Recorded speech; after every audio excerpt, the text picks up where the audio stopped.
Bonjour et bienvenue dans ce IT Talk Show où nous recevons aujourd'hui André Janero, président de Made in Soft, donc coordinateur du dossier ex-Marseille French Tech. Avec André Janero, nous n'allons pas voir le côté philosophique de la French Tech, mais plutôt quels sont les enjeux, quels sont les intérêts pour le territoire ex-Marseille de s'être lancé dans cette course à la labellisation. André Janero. C'est un territoire qui est riche en potentiel. Dans le cadre d'accélérateurs, nous avons 8 accélérateurs privés qui relaient le label French Tech pour accompagner les startups dans leur développement.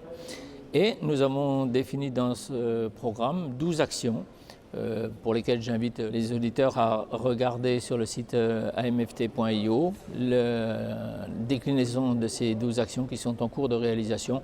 Le programme étant aujourd'hui à plus de 50% déjà réalisé et en cours de finalisation sur les semaines qui viennent. Les enjeux pour le territoire ex-Marseille, c'est quoi? C'est de développer justement la présence de start-up ici, c'est de développer l'emploi bien sûr, je pense. C'est surtout de développer effectivement des startups parce que ces startups vont monter en potentiel économique sur le territoire, mais c'est également de créer de l'emploi. Et ici, aujourd'hui, nous avons la chance de pouvoir participer sur un forum Made in Job au sein de la Fondation Vasarely, ce qui nous permet d'avoir plus d'une quarantaine d'exposants qui proposent plus de 400 offres d'emploi. C'est très important pour le dynamisme de la filière économie numérique. Par rapport aux autres territoires labellisés French Tech ou pré-labellisés French Tech, quels sont les atouts en fait, de cette région? Est-ce qu'il y a des domaines d'excellence particuliers?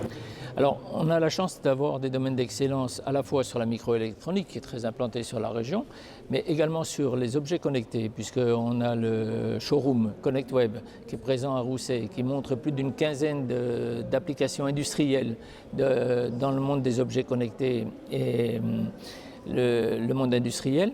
Ensuite, on a la plus importante force de communication avec d'énormes tuyaux Internet qui nous permettent d'adresser l'Asie, d'adresser l'Afrique et d'adresser l'Europe au départ de Marseille. Donc Marseille constitue en ce sens un véritable hub de communication.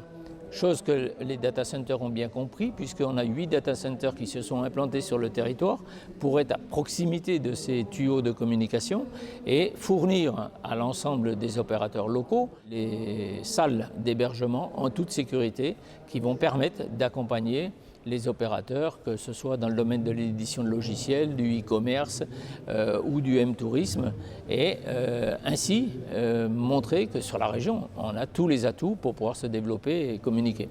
Alors, ma dernière question portera sur justement cette projection. Aujourd'hui, on est dans un stade, disons, de pré-labellisation de la French Tech. Dans quelques mois, théoriquement, le territoire pourrait être labellisé. Vous doutez un petit peu ou c'est une quasi-certitude pour vous, ce label de French Tech pendant 3 ans? On s'adresse à une administration, donc le doute il existe forcément parce que les gens peuvent changer et on peut être obligé de refaire le parcours. Avec les interlocuteurs que nous avons aujourd'hui sur l'attribution du label ex-Marseille French Tech, nous avons prochainement une réunion pour justement mesurer le parcours réalisé dans les 18 mois passés et définir la feuille de route sur les 3 ans à venir. Il est clair que comme les actions sont portées par des acteurs, que ce soit des acteurs privés, que ce soit des acteurs du monde associatif, de réseaux économiques, les projets, ils ont avancé. En 18 mois, plus de la moitié sont déjà réalisés. Aujourd'hui, on va écrire la feuille de route pour les 3 ans à venir. Sur cette feuille de route, il est important de montrer que nous sommes sur un projet économique de métropole. Et donc, tous les acteurs sont associés, main dans la main, pour avancer et développer ce territoire. J'en voudrais pour preuve le fait que l'ensemble des acteurs de cette économie, que ce soit la CPA d'Aix, que ce soit la communauté urbaine, la ville de Marseille ou la ville d'Aix, nous allons accompagner plus d'une vingtaine de PME au CES à Vegas. Et le fait de mettre en valeur le potentiel d'innovation de ce territoire à l'étranger nous permet de montrer la capacité de ce territoire à se projeter sur un marché qui est bien un marché international. Merci.